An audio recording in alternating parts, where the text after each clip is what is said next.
knifing the squatters out of his. Think Roman's finished yet. It's Roman through the barricade.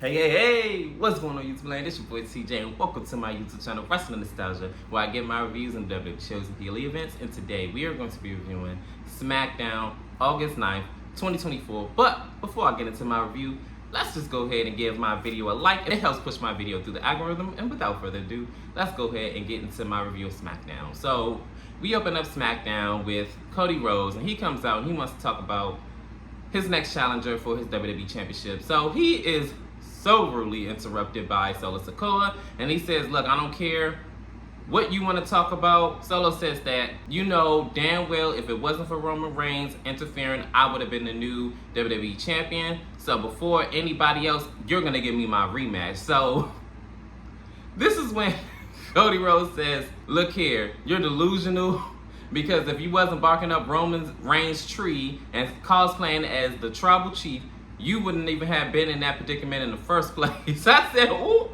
you couldn't get the job done. So basically, he's on his Becky Lynch, Charlotte Flair, hit the back of the line. So you need to get in the back of the line, bitch. Get to the back of the line. So get in the back of the line, bitch. Solo Sikoa says that, oh yeah, I'm about to go ask Cody. So before he get fully in the ring, this is when KO comes out and try to help him. So basically, you know, this shoos away the Bloodline 2.0. And Cody Rose says, look, KO, before you leave, you know what I'm saying, I don't want to make this awkward or whatever. You know, I want to talk to you about something. Before I was interrupted, I wanted to talk about my next challenger, and I feel like it should be you. KO says that, if you look at my win-loss record, thank you for the offer, but I'm going to have to, you know, respectfully decline because my win-loss record doesn't show that I deserve a WWE Championship match. I'm sorry, I just can't do it. So this is when Cody says, look, I understand all that, but as many times and the sacrifices and everything that's been thrown my way, you was right there and you did your due diligence to make sure you have my back. I figure that I'm doing you a solid and I feel like you deserve it. So I'm about to talk to Nick Atlas, and whether you like it or not, hey, get ready for a championship match, Bash in Berlin. So we're gonna see if it's made official, KO versus Cody Rose for the WWE Undisputed Championship at Bash in Berlin. And I mean, it's just so sad, unfortunately. This is where the segment ends, by the way, that when the draft happened, it really screwed Cody in, and it did Cody no favors because all the people that he could had potentially faced off with, like, they're on Raw, and he's supposed to be the top guy, the WWE champion, and he really doesn't have any contenders to contend with. So unfortunately for him, you know, it left him in limbo land. So that's why his reign haven't really felt the best, because even Randy Orton not even facing him. He's facing Gunther at Bash in Berlin, and he's on SmackDown. Like, what are we doing here? But I mean, it does make sense because of the whole fact of Randy Orton's shoulders weren't down, so he is due for a match against Gunther, being as though that, did he really technically lose, being as though his shoulders was up and the referee still counted the pinfall. But that's neither here nor there. So we're gonna see where this storyline develops and where it's going in the upcoming weeks into the Bash in Berlin, and hey, we're gonna see what WWE is cooking up. In our first matchup, it is A-Town Down Under versus the Street Profits. We start off with Angelo Dawkins versus Austin Theory. So Austin Theory and Dawkins are mixing it up, and before they can even like lock horns, this is when Grayson Waller wind up like smacking him or doing something, and then he winds up getting attacked, and then they take advantage from here, and they're like double teaming them and doing frequent tags and stuff like that. And then they even attack Montez, who isn't even a legal person, but they're just trying to take him out the match. So they kind of go back and forth up until Montez winds up diving out on them inside of the ring to outside of the ring.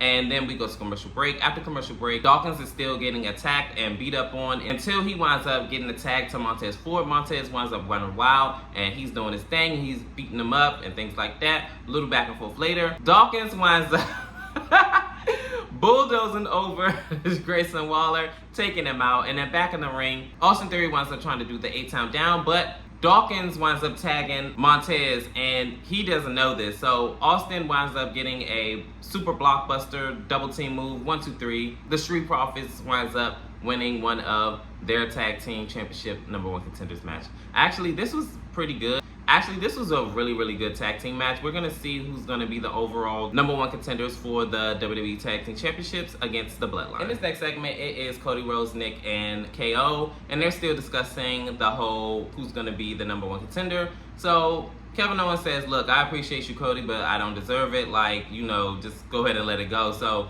this is when Nick says that actually I was thinking about being in talks with Roman Reigns. So he said, Roman Reigns, why would you give Roman Reigns championship opportunity? Why? Because he's Roman Reigns. He sat up there and for what, 4 years? 4 years had all his family members sit up there and make sure that he keep his championship belt. Are you kidding me? So he said, well, he was champion for 4 years. What? 4 years, so what? And then don't you can save me with the rematch clause because I never got no rematch when I had lost my Universal Championship to Goldberg. So as they're going back and forth, KO also says that if you want to go ahead and do a WWE Championship match, just go ahead and look in the back, look in the locker room. You're going to find somebody. So he says, I don't have to find anybody because he's standing right here. And I was like, oh. So Nick sets it up. He says at Bash in Berlin, it's going to be KO versus Cody Rose. So KO, you know, reluctantly agrees. And he said, okay, guess I see you at Bash in Berlin.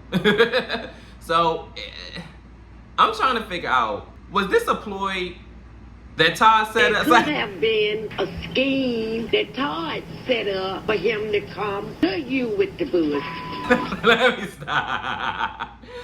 Was it like goading him into like still doing the match or something? Because that's what I feel like that's what was going on, and he baited him in or something. That's what I got from it. But it's official. Bash of Berlin, Cody Rose versus KO. Hey, it is what it is. In this next segment, it is Tiffany Stratton, and she's talking to somebody that works backstage, and she's saying that, oh, we need pink carpets, pink this, pink that. She's like, are you writing this down? What do I need you for? Let me just go ahead and write it down myself. So then she winds up like turning, and it is pretty deadly.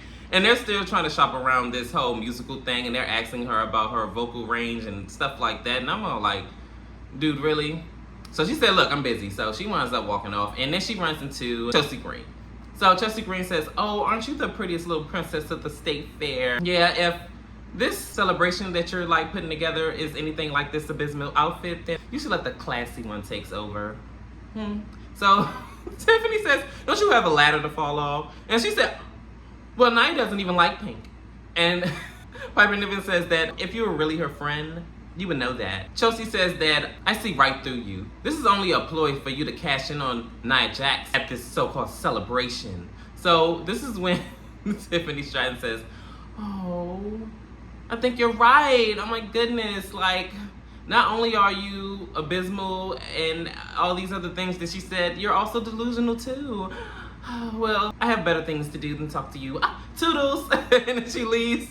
I'm not gonna lie, their segments are really entertaining. I wouldn't mind seeing the Chelsea Green versus Tiffany Stratton feud. Like, these two are really like, I don't know what it is. It's something I didn't think I know I needed. In this next matchup, it is Jade Cargill versus Alba Fire.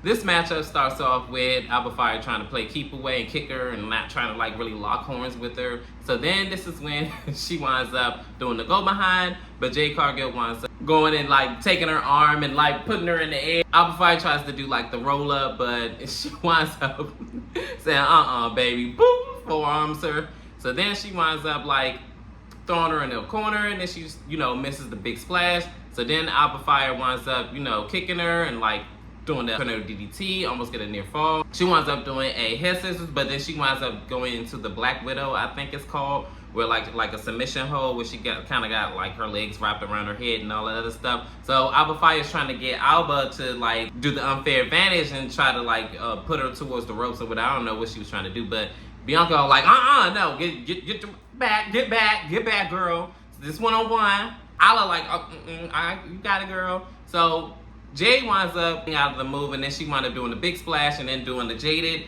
And then 1, 2, 3, Jade wins this match. But after the match, this is when Jade winds up, flexing and all that other stuff. And Bianca like, yeah, you got this girl, you got this girl. So they wind up turning their attention to Alba and Ala Dawn. They wind up getting attacked from behind by Blair. And Blair is like beating them down along with Alba and Ala. And then this is when Naomi finally comes out and helps them and attacks the Blair Witch Project, or whatever you want to call these women, and was beating them down and helped even the odds, clearing the ring of the Blair Witch Project. So I don't know where they're going to go with this. Maybe do a 6-woman tag at Bash of Berlin. That would be really dope, but we're going to see what WWE is cooking up with these 6 women. I don't understand why they didn't have Naomi come out last week and then set up a 6-woman tag match at SummerSlam. I don't understand why would you leave Bianca Belair off of the SummerSlam card. Like, she been at SummerSlam since 2021. Why in the world would you just be like, now, no plans for you? Like, what? That was weird. But anyways, we're going to see what's going to happen. In this next segment, it is LA Knight, the new United States champion.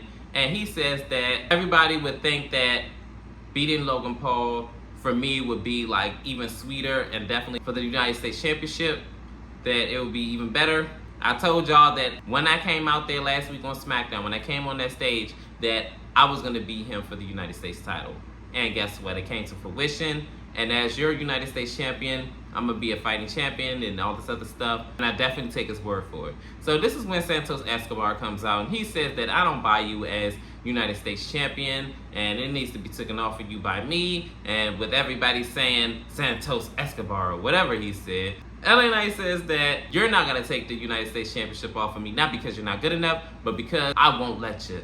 And everybody knows who's game with everybody saying LA Knight, yeah. So it's going to be Santos Escobar versus Andrade, and this is definitely probably going to be like a really, really good match. This segment was actually really, really good. I was one of the ones that actually really, really wanted LA Knight to win the United States Championship off of Logan Paul like last year, honestly. And I'm so glad it came to fruition, but that's neither here nor there. It's going to be Santos Escobar versus Andrade, and I'm pretty sure this is going to be a really exciting match. In this next matchup, it is a #1 contendership for the United States Championship match. Santos Escobar versus Andrade. So this match starts off with them, calling their bow tie up and then, bouncing off the ropes, and they like chain wrestling, things like that. Santos rolls out the ring and they're still fighting back and forth and things of that nature. So for whatever reason, Baron Corbin and Apollo Crews wind up beating up the Legado del Fantasma, shooing them out of ringside. So this leaves only Elektra at ringside, so they're still fighting back and forth. Andrade winds up doing a superplex, and this is where the commercial break ensues. After the commercial break, towards the end of the match, this is when Carmelo Hayes comes out and he distracts Andrade and he winds up punching him out. So then as Andrade looks like he's about to close out this match, this is where Elektra winds up distracting the referee while distracting him as well, Andrade. And as he's about to go ahead and do the running knees to Santos, Carmelo winds up pulling him out the way. So then Santos rolls him up, 1, 2, 3. Your #1 contender is Santos Escobar. I kind of already figured that Santos was going to steal this win because it wouldn't have made little sense for Andrade to face LA Knight, who's also a babyface, for the United States Championship. And it made sense for Carmelo to cost him the championship because, he's still jaded and shaded about, losing to Andrade. So we're going to see what WWE's cooking up between Andrade and Carmelo Hayes. Next matchup, it is a tag team match. #1 contender for the WWE tag team titles. It is DIY versus Pretty Deadly. They had a pretty standard back and forth match. Pretty Deadly kind of got the advantage early on in this match, and they kind of go back and forth from here. And I remember at one point before the commercial break, Pretty Deadly had got upper hand, and they all like, yeah, Pretty Deadly the musical, yeah, and all this other stuff. So they wind up getting drop kicked, and then DIY yeah, and they all. And then they go to commercial break. After commercial break, towards the end of the match, It looked like Pretty Deadly was going to beat DIY, but they wound up hitting the Shadow Machine and then meet in the middle, and then 1, 2, 3, they are going to advance into their matchup against the Street Profits, and this is going to determine who is truly the #1 contender for the WWE Tag Team titles. And finally, our main event, Solo confronting Roman Reigns. So, of course, Solo comes out and he says, "Acknowledge me," and I'm all like, you got this act down pat, don't you, bruh? You are not him. Yeah. But anyways, he comes out and he calls out Roman Reigns. He says that if you want the necklace, come get it. So Roman comes out and everybody just pops.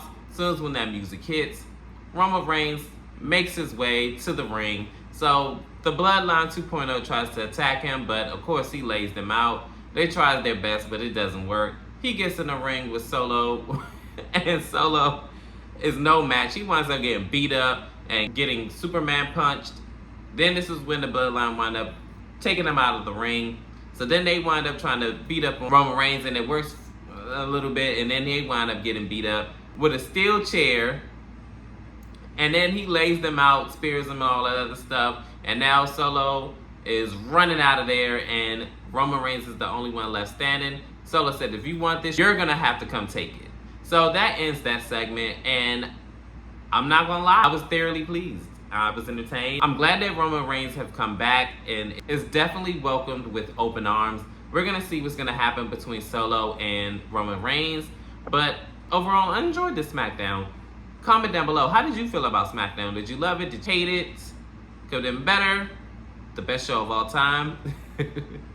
Comment down below, and as always, like, share, and subscribe, and help me grow this channel. Your love and your support is always greatly appreciated and welcome. And peace, TJ. I'm out.